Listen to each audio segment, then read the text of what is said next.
A dangerous game begins. The fluorescent lights of cross-media. Corporation's 15th floor buzzed with the same intensity as Jessica Harper's anxiety. She had been working at the Chicago headquarters for exactly 3 months. And in that time, she had learned 2 things. She was exceptionally good at her job, and Derek Walsh would not leave her alone. "Morning, Jessica."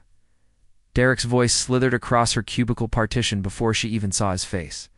"You look beautiful today. That blue blouse really brings out your eyes."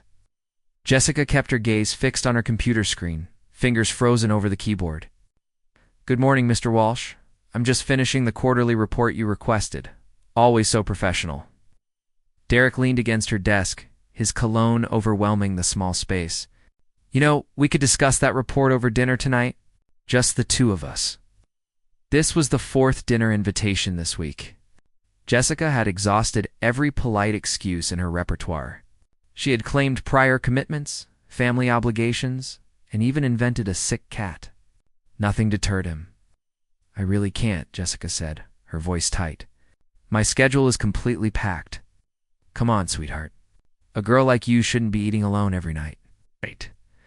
The casual endearment made her skin crawl. Derek was 52 years old, held significant power in the company, seemed to believe his position entitled him to whatever he wanted. Jessica had seen 2 other young women quit in the past month, both citing personal reasons that everyone in the office understood, but nobody discussed. "I'm not alone," Jessica blurted out, the lie forming before her brain could stop it. "I have dinner with my husband every evening." The office suddenly felt very quiet. Derek straightened up, his eyebrows rising. "Husband? I didn't see any ring at your interview." Jessica's heart hammered against her ribs. She glanced down at her bare left hand, cursing herself for the impulsive lie.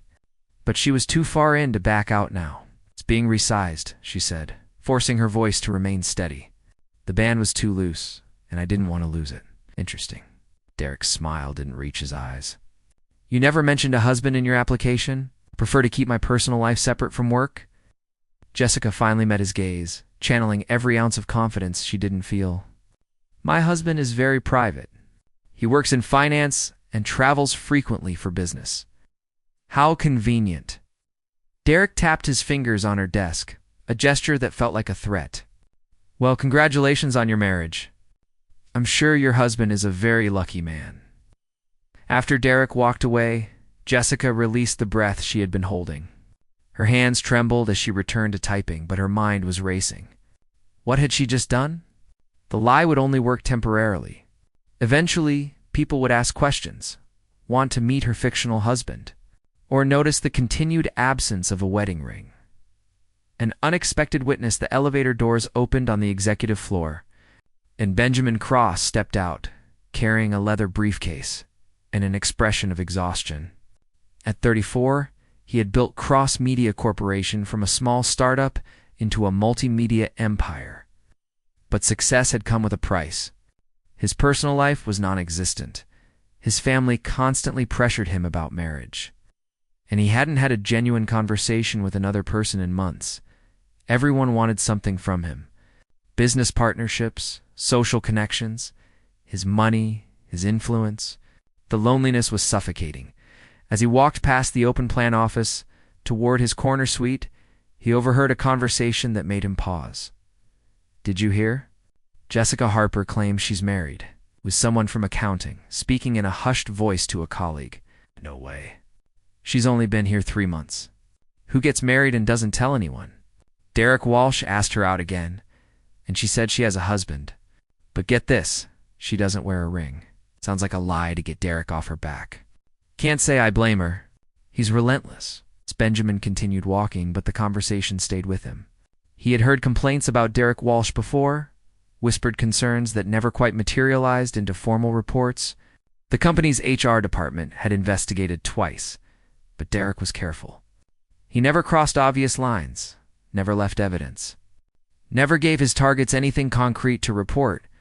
Benjamin knew he should have fired Derek months ago. But the man had connections on the board of directors, and removing him would require political maneuvering that Benjamin found exhausting. Now, however, this situation with Jessica Harper presented an interesting problem, and perhaps an unexpected solution to his own dilemma. The proposition Benjamin's mother, Patricia Cross, had given him an ultimatum 6 months ago. Unless he was married by his 35th birthday now, just 4 months away, she would use her considerable influence on the board to force him into an arranged marriage with the daughter of a business associate. Patricia believed in dynastic marriages, strategic alliances, and maintaining the family's social position. Benjamin had always refused to marry for convenience. He wanted something real, something genuine. But after years of dating women who saw him as a prize rather than a person, he had begun to wonder if genuine love was even possible in his world. The next morning, Benjamin did something he rarely did. He left his office and walked through the general employee areas. He found Jessica Harper at her desk, completely absorbed in her work. Her dark hair pulled back in a practical ponytail, no makeup except a touch of lipstick. Wearing a simple blouse and slacks that suggested she dressed for comfort rather than impression. She was beautiful in an understated way. But more importantly, she seemed entirely unaware of his presence. Most employees became nervous when he approached. Jessica simply continued working. "Ms. Harper," he said, "could I speak with you privately?" Jessica looked up, and her expression cycled rapidly through surprise, confusion, and concern. "Mr. Cross? Of course. Is something wrong with my work?" "Not at all. Your quarterly reports have been exceptional." He gestured toward a small conference room.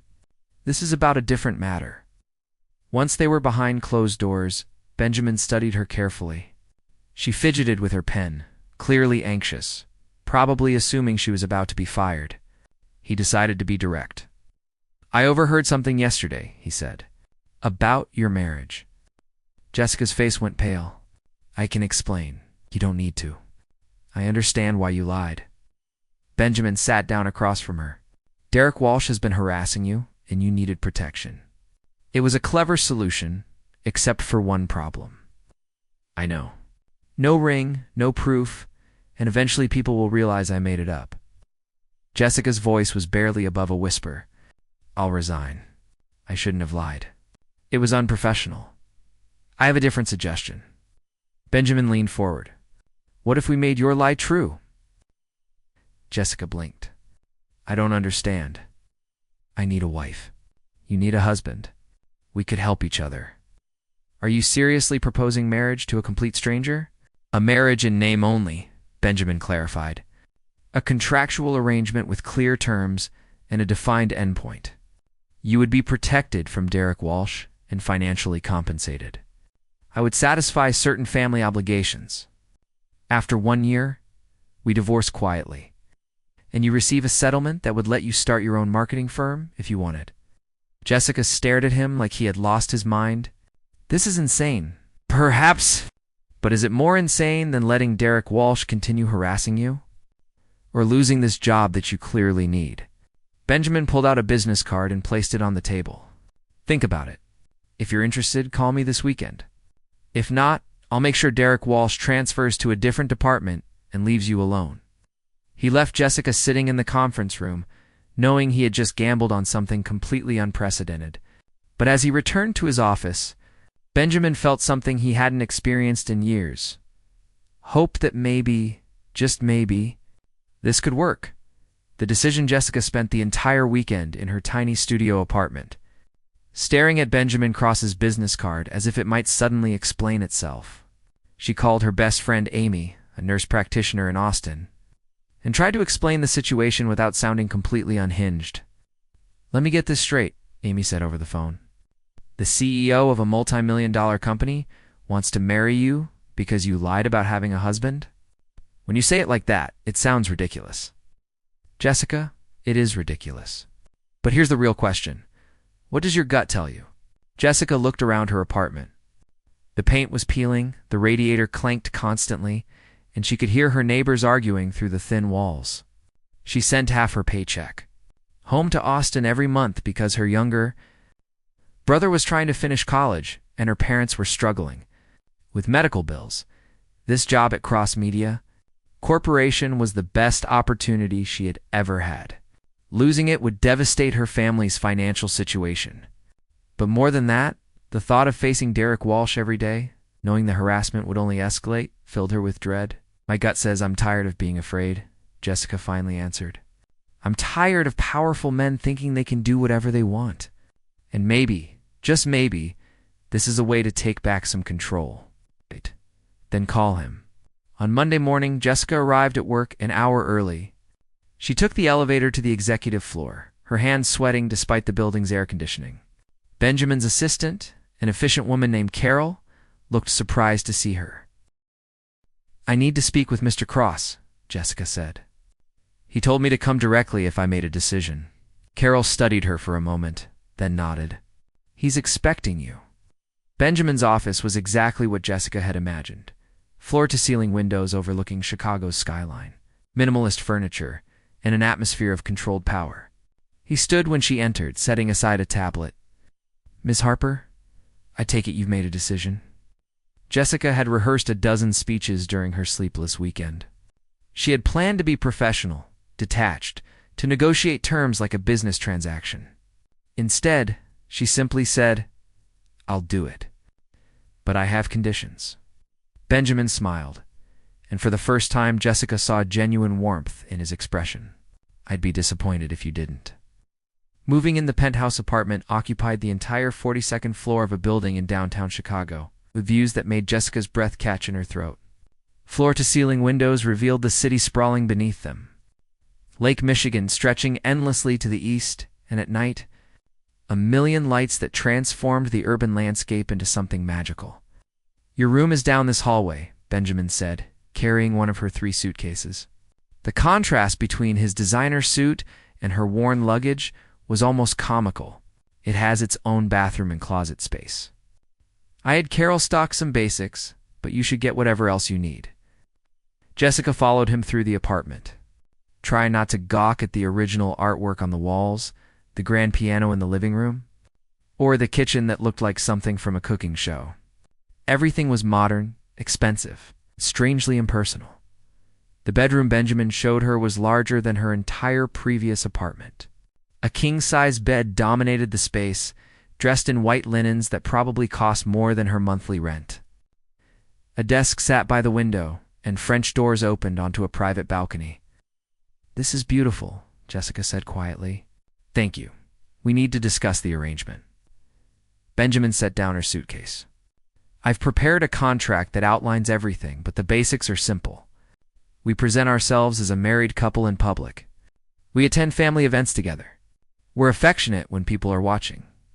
But in private, we maintain separate lives and complete independence. Affectionate? Jessica felt her cheeks warm, hand-holding, occasional embraces. Nothing that would make you uncomfortable. Benjamin's tone was professional, but something in his eyes suggested he found the conversation as awkward as she did. The goal is convincing my family and your coworkers that we're genuinely in love. Jessica sat on the edge of the bed, the enormity of what she had agreed to suddenly hitting her. Your family. When do I meet them? This Saturday. My mother is hosting a charity gala, and she insisted I bring my new wife. Benjamin loosened his tie, the first sign of stress Jessica had seen from him. I should warn you, Patricia Cross is not an easy woman. She'll interrogate you, test you, and probably try to find reasons why you're not good enough. Great. No pressure. Jessica. Benjamin sat down beside her, maintaining a respectful distance. If this becomes too much at any point, just say the word. We can end the arrangement, and I'll make sure you're taken care of financially. I'm not doing this for the money, Jessica said firmly. I'm doing it because Derek Walsh made me feel powerless, and I refuse to be a victim. This arrangement gives me back my power. Benjamin studied her face for a long moment. You're stronger than you realize. I hope you're right. Establishing rules over the next few days, Jessica and Benjamin fell into an unexpected rhythm. They had breakfast together each morning, a requirement Benjamin insisted upon so his housekeeper, Mrs. Rodriguez, would see them acting like a couple. The older woman came 3 times a week to clean and prepare meals, and her opinion would matter when Benjamin's family inevitably asked staff about the marriage. How do you take your coffee? Benjamin asked on their 3rd morning together. Black with 2 sugars. Jessica was scrolling through her phone, reading the news. You black, no sugar. Poured 2 cups and sat across from her at the marble kitchen island. We should know these things about each other. Basic preferences, habits, history, like creating a backstory. Jessica accepted the coffee mug. What do people need to know? Benjamin pulled out his phone and opened a notes app. Full name, Benjamin Christopher Cross. Born in Boston. Only child. Father died when I was 12. Mother remarried twice. Currently single. Graduated from Northwestern, MBA from Harvard. Built this company from nothing over the past 10 years.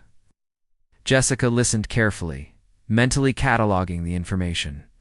Full name, Jessica Marie Harper. Born in Austin, Texas. Middle child, older sister named Amy. Younger brother named Tyler. Parents still married, both retired teachers. Graduated from University of Texas with a degree in marketing and communications. Favorite food? Italian. Specifically, my grandmother's lasagna recipe. You. Sushi. There's a place in River North I go to every Friday. Benjamin made a note on his phone. We should go together this week. Be seen as a couple. Benjamin. Jessica set down her coffee. Can I ask you something personal? We're married. I think personal questions are allowed. Why are you really doing this? You said your mother wants you married, but there must be more to it than that. Benjamin was quiet for a moment, his fingers tracing the rim of his coffee mug. My grandfather founded this company. When he died, he left controlling interest to me, but with conditions. One of them was that I had to be married before turning 35. He believed marriage provided stability, that it proved a person was mature enough to handle responsibility. It's old-fashioned. My grandfather was an old-fashioned man. If I'm not married by my birthday, controlling interest transfers to my mother. She'll sell the company to the highest bidder and retire to the French Riviera. 1,500 employees will lose their jobs. Jessica hadn't considered that angle. So this isn't just about you. It never was. Benjamin met her eyes. I built this company. I know every employee's name. I know whose kids are in college, who's struggling with medical bills, who just bought their first house. I won't let them down because of my grandfather's archaic requirements. In that moment, Jessica saw past the expensive suit and the powerful CEO persona.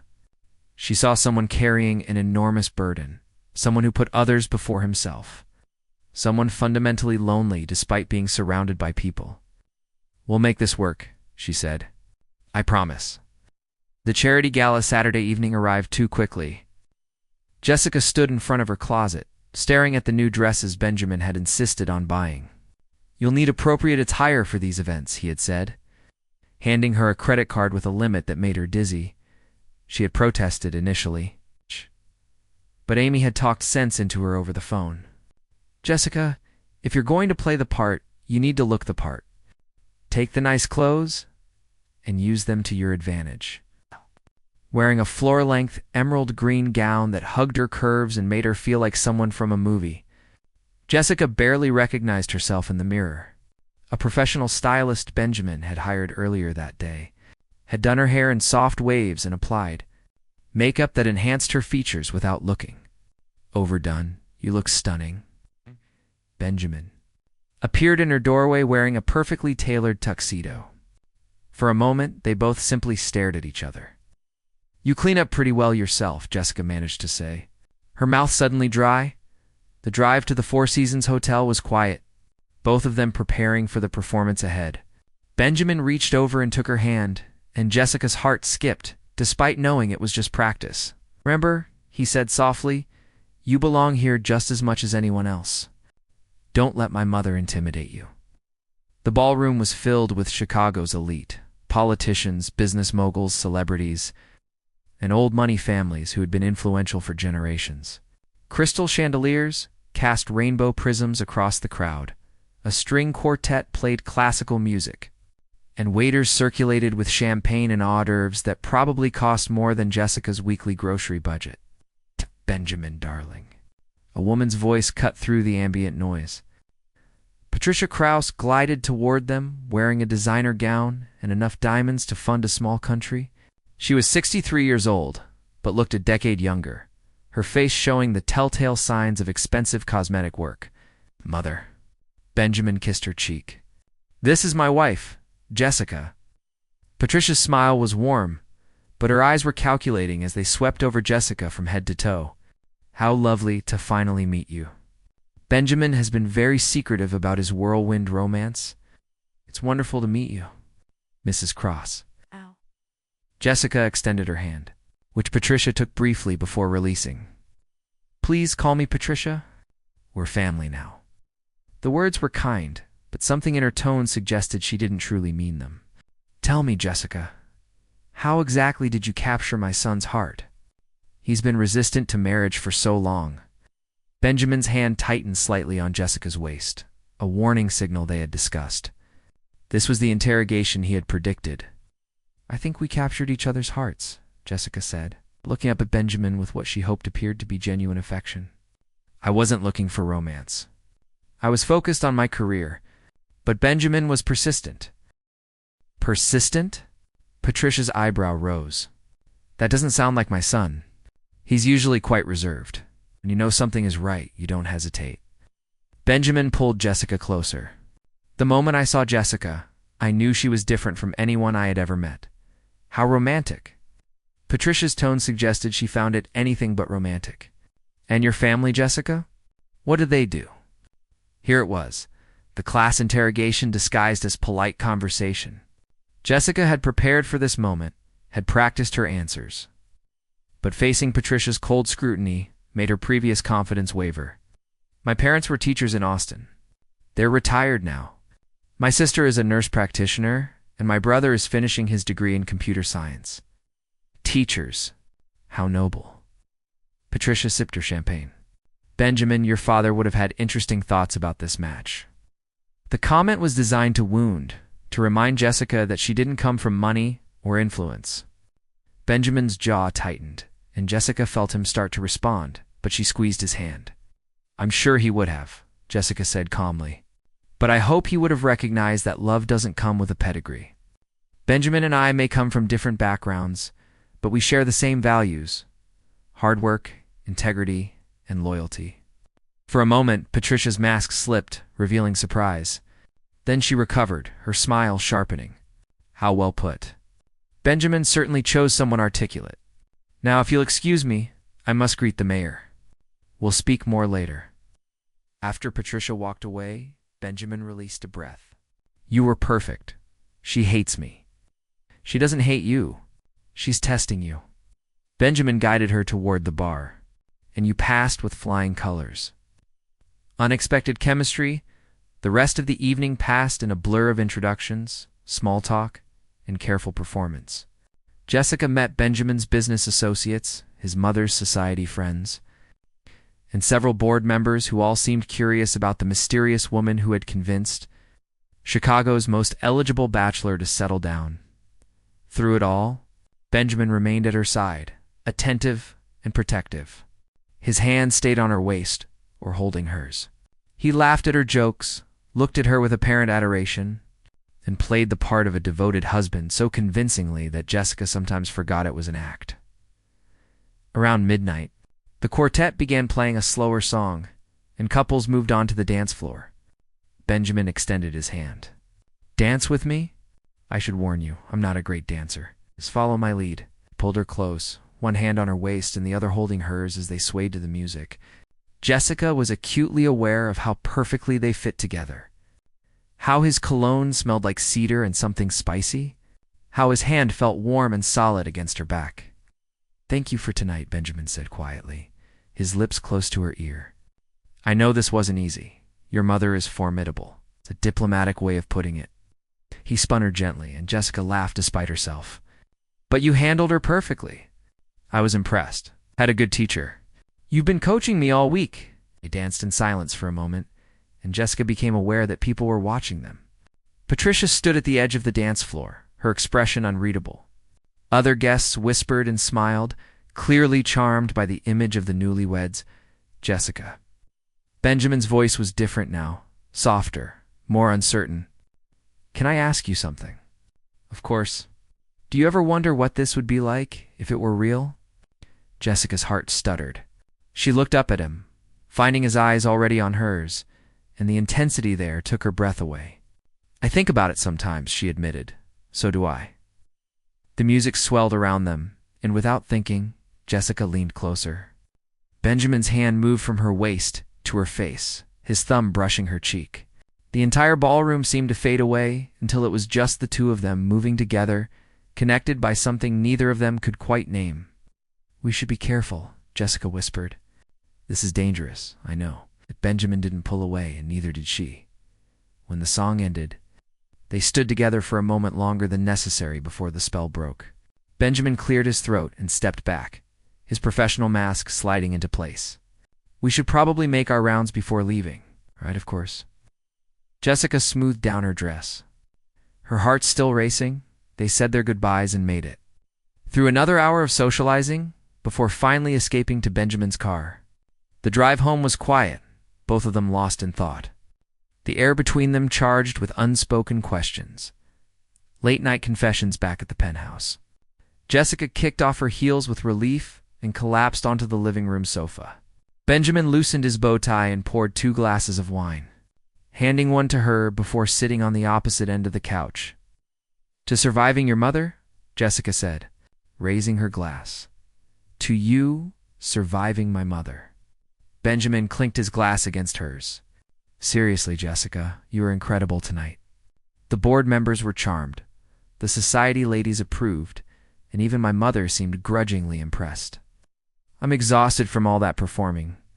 Jessica took a long sip of wine. "How do you do this regularly?" "Practice. And numbness." Benjamin stared at his wine glass. "I've been performing my whole life. The dutiful son, the successful businessman, the perfect heir. Sometimes I forget who I really am, underneath all the roles." Jessica studied his profile, seeing the weariness in his eyes. "Who are you when you're not performing?" Benjamin was quiet for so long that Jessica thought he wouldn't answer. Then he said, "I don't know anymore. I used to play piano for hours when I was younger. I'd lose myself in the music, forget about expectations and responsibilities. Now I barely touch the keys." "Why not?" "Because it reminds me of what I gave up." He looked at her. "What about you? Who is Jessica Harper when she's not pretending to be Mrs. Cross?" "Someone who loves to paint," Jessica admitted. "I have dozens of canvases in storage back in Austin. Abstract work mostly.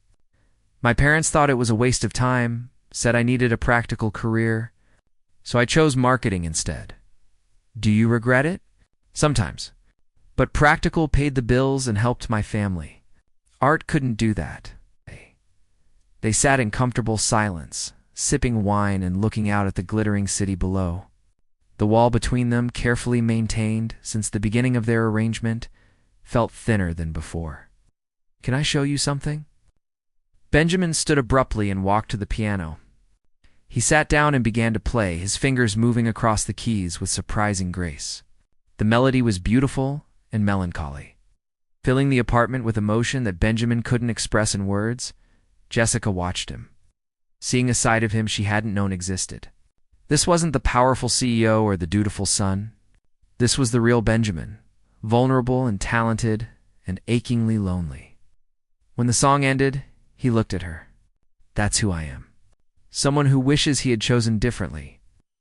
Jessica set down her wine glass and crossed the room. Without overthinking it, she sat beside him on the piano bench. "Play something else. Something happy." Benjamin smiled, a real smile that transformed his entire face. He began playing a lively jazz piece, his body relaxing as he lost himself in the music. Jessica found herself laughing, caught up in the joy of watching him simply be himself. "Teach me," she said impulsively. "You want to learn piano? Just one song? Something simple." Benjamin positioned her hands on the keys and guided her fingers through a basic melody. His hands were warm over hers, his breath soft against her neck as he leaned close to show her the correct positions. Jessica could barely concentrate on the music, too aware of his proximity, the electricity crackling between them. "Like this," he murmured. Pressing her fingers down on the correct keys, Jessica turned her head to ask a question. And suddenly their faces were inches apart. She could see the gold flecks in his eyes, the slight stubble on his jaw, the way his lips parted slightly as he looked at her. "Jessica," he whispered. "This isn't part of the arrangement," she said. But she didn't move away, I know. He kissed her then. Softly at first, a question more than a demand. Jessica responded before her logical brain could intervene, her hands moving from the piano keys to his face. The kiss deepened, becoming urgent, desperate, filled with weeks of denial and carefully controlled attraction.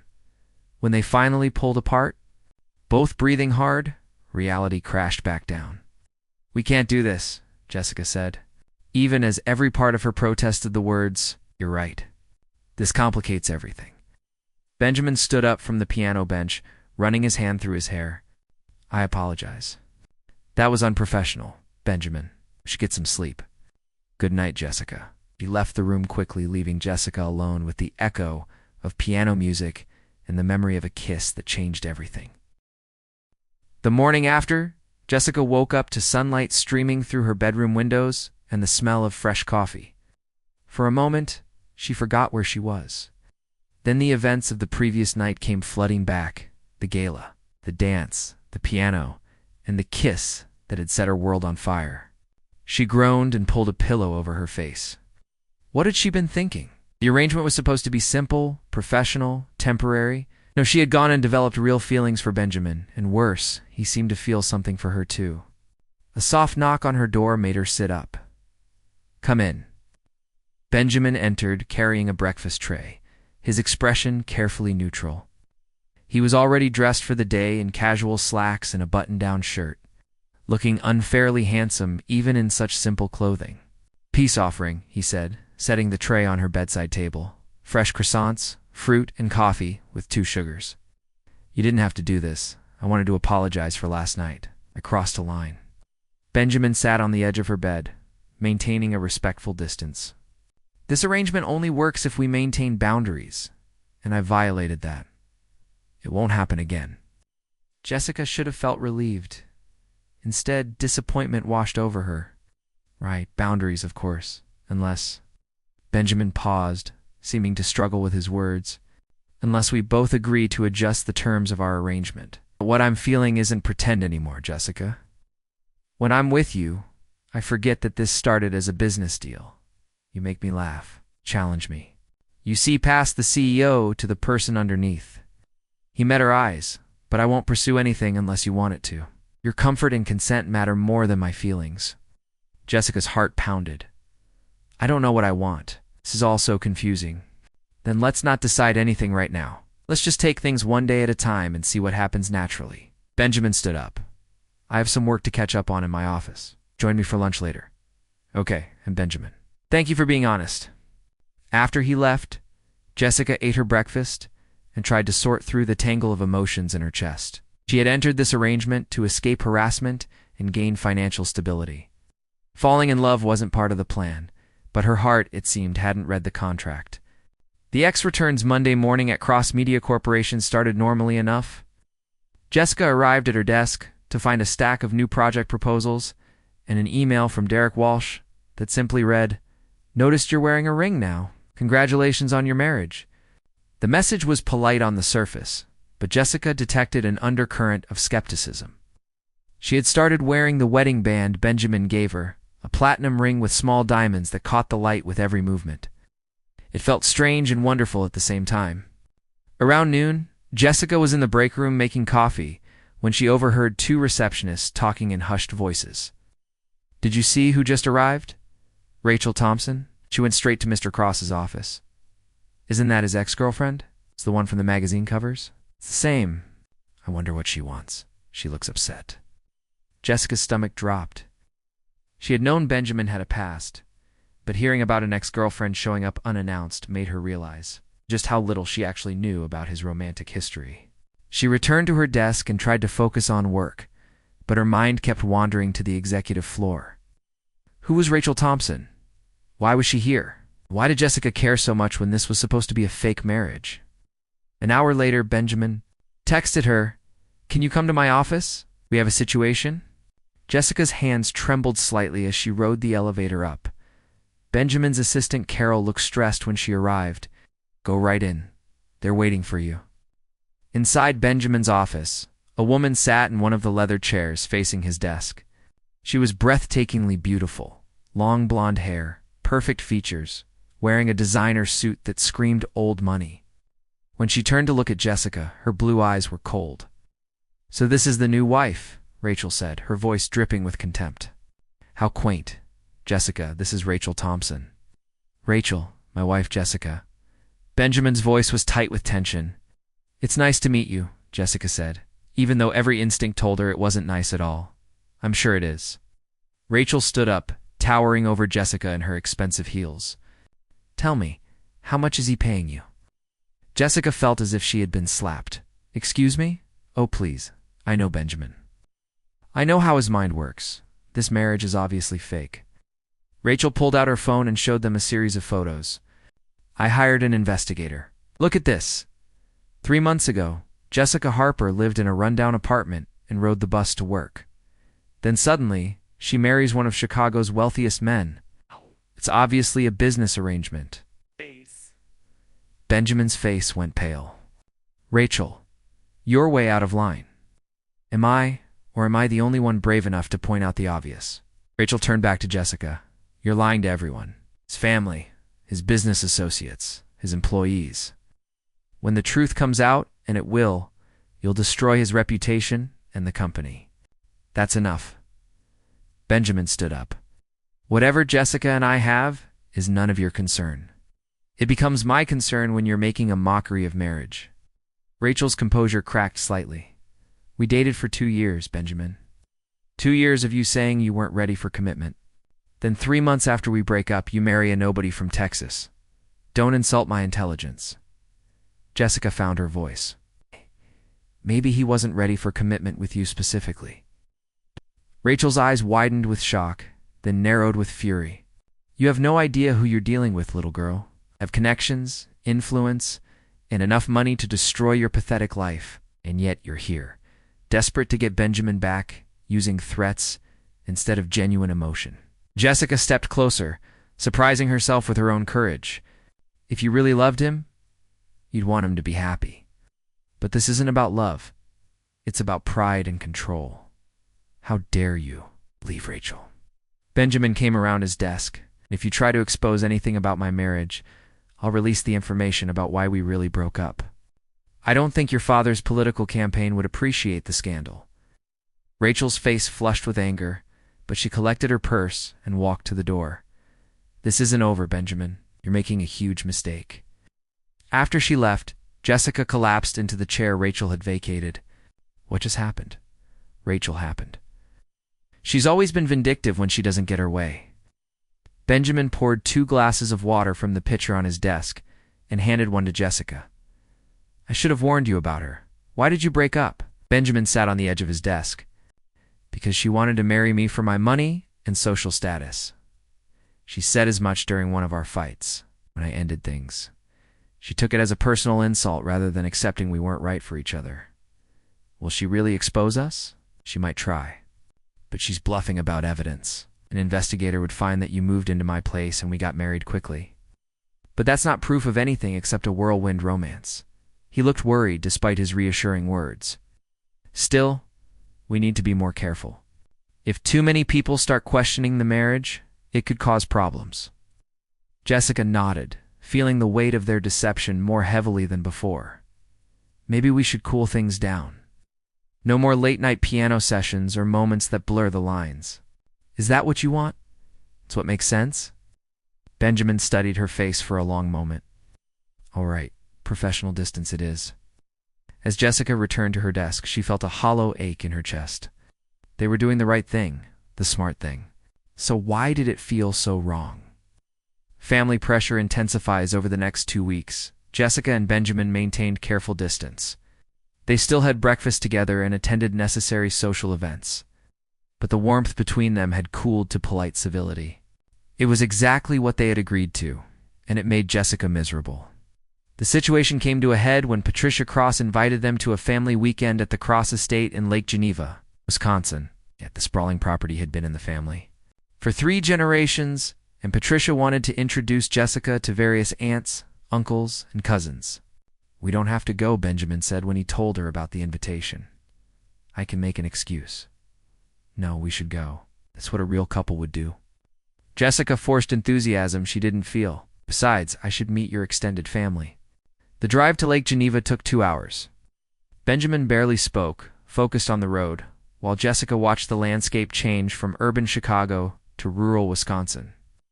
The silence between them felt heavy with things left unsaid. The Cross Estate was magnificent, a sprawling mansion overlooking the lake, with manicured gardens, a private beach, and enough rooms to house a small army. Patricia greeted them at the door wearing linen and pearls, the perfect picture of wealthy leisure. "Darling, you made it." She kissed Benjamin's cheek, then turned to Jessica with a smile that didn't reach her eyes. "And Jessica, how lovely. I've arranged for you and Benjamin to stay in the East Wing. Separate bedrooms, of course, since I know you both value your privacy." The comment was clearly designed to test them. A real married couple would insist on sharing a room. Benjamin opened his mouth to object, but Jessica squeezed his hand. "How thoughtful of you, Patricia. We appreciate your consideration." If Patricia was disappointed by the response, she didn't show it. "Dinner is at 7. Dress code is semi-formal. I'm sure Benjamin can lend you something appropriate, Jessica, since I doubt you brought the right attire." After Patricia left, Benjamin turned to Jessica. "I'm sorry about her. She's testing you again." "I know. I can handle it." Jessica looked around the opulent hallway. Which way to the East Wing? Their rooms were indeed separate, connected by a shared sitting area. Jessica's room overlooked the lake, and despite her complicated feelings, she couldn't help but admire the sunset painting the water in shades of gold and pink. A knock on the connecting door made her turn. Benjamin stood in the doorway, changed into casual clothes. "Want to take a walk before dinner? I can show you the property." They walked along the lake shore, the evening air cool and fresh. Benjamin pointed out landmarks from his childhood, the dock where he learned to swim, the treehouse his father had built, the garden where his grandfather used to tend roses. "I have good memories here," he said quietly. "Before everything became about business and expectations, my father died on this property. Heart attack, while fishing on the lake. He was only I'm sorry, Benjamin. That must have been devastating. Changed everything. Suddenly, I was the man of the house, the heir to the company, responsible for my mother. I was 12 years old." He picked up a smooth stone and skipped it across the water. "Sometimes I think about what my life would have been like if he hadn't died. Would I have felt pressured to take over the company? Would I have pursued music instead?" Jessica touched his arm gently. "You can't change the past. You can only decide what to do with your present." Wise words. Benjamin smiled at her, and for a moment, the careful distance between them dissolved. "I've missed talking to you like this. I've missed it too." They stood together watching the sunset, and Jessica felt the walls she had built around her heart beginning to crumble. This wasn't supposed to happen. She wasn't supposed to fall in love with Benjamin Cross, but standing there beside the lake, his hand finding hers naturally, she realized it was far too late for warnings or logic. She was already in love with him. The revelation dinner that night was a formal affair with 20 family members gathered around a long mahogany table. Jessica sat beside Benjamin, acutely aware of all the eyes assessing her, judging whether she was worthy of the Cross name. Benjamin's Aunt Helen, a sharp-tongued woman in her 70s, fired questions at Jessica throughout the meal. "Where did you attend university? What does your father do? Have you traveled extensively? Do you speak any languages?" Jessica answered each question honestly, watching Helen's disapproval grow with every response that revealed her middle-class background. Across the table, Patricia watched the interrogation with barely concealed satisfaction. "Tell me, Jessica," Helen said during dessert, "what attracted you to Benjamin? Was it his charming personality? Or perhaps his considerable wealth?" The table went silent. Benjamin's hand tightened on his fork, but Jessica remained calm. "I was attracted to his integrity," she said clearly. "Benjamin treats everyone with respect. From the janitor to the CEO, He remembers people's names and asks about their families. He works harder than anyone I've ever met, not because he has to, but because he genuinely cares about his employees. The money never mattered to me. How convenient that the money doesn't matter now that you have access to it, Helen responded acidly. Aunt Helen? That's enough. Benjamin's voice cut through the tension. Jessica is my wife, and she deserves respect from this family. If you can't offer that, then perhaps it's time for this dinner to end. Patricia intervened smoothly. Of course, Jessica deserves respect. Helen, apologize to your nephew's wife. Helen mumbled something that might have been an apology, and the conversation moved on to safer topics. But Jessica felt shaken by the hostility. The constant need to prove herself worthy of a world she never asked to join. After dinner, she escaped to the garden, needing air and space. She found a bench hidden among the rose bushes and sat down, fighting back tears of frustration. They're always like this with outsiders. A young woman appeared from the shadows, holding a glass of wine. I'm Claire, Benjamin's cousin. We haven't been properly introduced. Jessica. Though I'm sure you already knew that. Claire laughed and sat down beside her. I did. Look, I wanted to tell you that I think what you did in there was brave. Aunt Helen is a nightmare, and you handled her perfectly. I don't feel brave. I feel like I'm constantly on trial. It's because you are. This family has impossible standards, and they're especially hard on women who marry into it.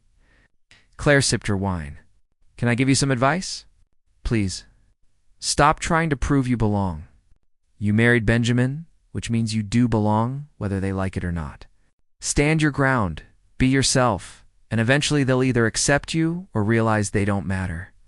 Jessica smiled despite her mood. That's good advice. I've had years of practice. My mother was also an outsider who married into the Cross family. She died when I was young, but she taught me never to apologize for who I am. Claire stood up. Come on, let's go back inside. Benjamin is probably worried about you. Indeed, Benjamin was searching for her when they returned. His relief was obvious when he saw her. Are you okay? I'm fine. Just needed some air. I'm sorry about my family. They're impossible. They're your family, Benjamin. I knew what I was signing up for. Jessica managed to smile. Besides, I met Claire. She's nice. Claire is the only sane one in the bunch. Benjamin took her hand. Let's go upstairs. We don't have to socialize anymore tonight. They said their goodnights and retreated to their rooms. Jessica changed into comfortable clothes and was about to settle in with a book when Benjamin knocked on the connecting door. Can't sleep? She asked, letting him in. Too many thoughts. He looked exhausted, the stress of the evening evident on his face. I keep thinking about what you said at dinner. About why you were attracted to me? I meant every word. Did you? Or was it part of the performance? Benjamin sat in one of the armchairs, studying her. I need to know, Jessica. Where do we really stand? Is this still just an arrangement to you? Or has it become something more? Jessica's heart raced. This was it, the moment of truth. She could lie, maintain the professional distance, protect herself from potential heartbreak, or she could be honest and risk everything. It's become something more, she admitted quietly. I didn't mean for it to happen, and I tried to fight it, but I can't pretend anymore. What I feel for you is real. Benjamin stood up and crossed to her, his eyes intense. Thank God. I thought I was going crazy, feeling this way alone. You're not alone. He cupped her face in his hands. Jessica, I know we started this as a business deal, but somewhere along the way, it stopped being about the company or my inheritance.